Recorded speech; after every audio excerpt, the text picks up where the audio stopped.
아시다시피 최근에 음주운전죄 처벌 수위는 대단히 높습니다. 과거 10수년 전에 음주운전으로 걸려 경찰 조사만 받은 후 벌금 몇백만 원 정도 내고 끝났으니 이번에도 그럴 것이라 예상했다가는 큰 낭패를 보실 수 있습니다. 최근에는 음주운전 초범으로서 면허정지 수치 정도로 걸렸다고 해도 벌금 500만 원 정도는 쉽게 나오기 마련이며 면허 취소 기준 수치인 혈중 알코올 농도 0.08% 이상 또는 0.1%를 상회하는 수준으로 단속당했다면 최소 700만 원에서 많게는 1000만 원 가까운 도로교통법 위반 벌금 액수가 부과될 정도입니다. 그런데 문제는 음주운전 초범이 아닌 재범 이상인 때입니다. 사실 음주운전 재범으로 누적하여 두 번째 걸린 경우라면 예외적인 경우가 아닌 한은 아마도 구속은 피할 가능성이 높고 벌금이나 최대 집행유예로 실형은 면하게 될 여지가 상당합니다. 하지만 이른바 삼진아웃이라고도 호칭되던 음주운전 3회째 이상으로 단속된 경우라면 상황은 심각하다고 볼 수 있습니다. 사실 기존에 음주운전으로 걸렸던 적이 있고 경찰 조사도 받아보았고 검찰청에서 약식 벌금형을 받았다거나 법원 재판도 경험하면서 징역형의 집행유예라도 받았던 적이 있는 분들이라면 음주운전으로 적발 시 진행 절차에 관해 준전문가 수준으로 잘 알고 있을 것이 분명합니다. 그렇기 때문에 더욱 음주운전 3회나 그 이상 횟수로 단속되어 처벌될 상황이라면 자칫하면 집행유예도 아닌 구속될 가능성이 상당히 높다는 점을 인지하셔야 됩니다. 예외는 있을 것이고 개별 사건마다 재질에 대한 평가는 달라질 수 있기에 일반화하기는 어려우나 단순 음주운전의 경우라면 2회차 재범까지는 구속 상황이 발생할 가능성은 비교적 낮은 편이라 볼 수 있습니다. 음주운전으로 대인 사고를 낸다거나 뺑소니 도주까지 하는 경우가 아닌 이상에는 단순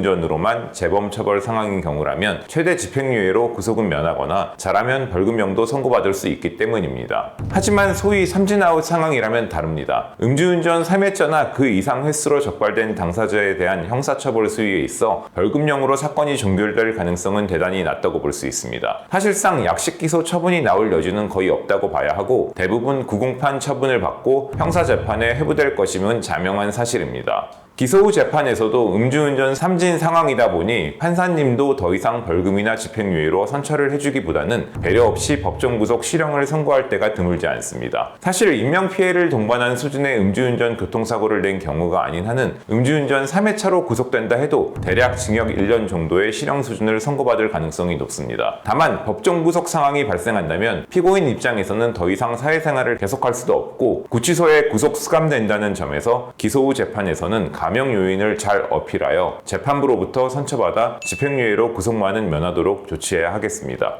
음주운전죄 형량 수준을 결정하는 요인으로는 무엇이 있을까요? 일반적으로 재범 이상임을 전제로 음주운전죄 형량 수위를 가르는 기준은 대략 다음과 같습니다. 적발 당시 혈중 알코올 농도 수치가 얼마인지, 기존의 초범으로 적발되었을 때와 이번 단속 시점과의 시간적 간격이 얼마만인지, 이번에 음주운전으로 이동한 거리가 어느 정도인지, 단순 적발인지 다른 차량과 접촉사고라도 냈는지, 이진 상황인지 음주운전 3진으로 또다시 걸린 경우인지 등 요인에 따라 실형이냐 집행유예냐 드물게 벌금이냐로 결과가 갈리게 됩니다. 요컨대 음주운전 3회 상황에 처하셨다면 혼자 고민하지 마시고 법무법인 은우의 사건을 위임하셔서 대처하시기 바랍니다. 초범이나 재범인 때와는 상황이 판이하게 다르기 때문이며 아시다시피 이번에는 실형 선고 가능성이 상당히 높기 때문입니다. 음주운전 처벌에 있어 무혐의 무죄가 불가능하다 해도 변호사 선임이 필요한 이유는 무엇일까요? 아시다시피 음주운전 적발 사건의 경우라면 변호사를 선임한다 해도 무혐의나 무죄 그리고 기소유예를 받는 것은 현실적으로 불가능하다고 볼 수 있습니다. 억울하게 범인으로 몰린 경우 정도를 제외한다면 실제 음주운전을 한 것이 많고 단속에 걸린 것이 사실이라면 기소유예는커녕 실형이나 집행유예 대신 고액의 벌금형만 나온다고 해도 법원으로부터의 선처에 감사해야 할 정도일 것입니다. 그렇다면 어차피 유죄 권론이 나올 것이 뻔하니 변호사 선임 없이 대처해도 무관할 것일까요? 그렇지 않습니다. 변호인에게 사건을 맡길 것인지 선택은 본인의 결정에 따라 정하면 되겠으나 음주운전 재범 이상으로 혹여라도 구속 가능성이 있는 경우라면 법률 전문가에게 의뢰하여 최대한 보수적으로 사건 대처를 하시는 선택을 하셔야 됩니다.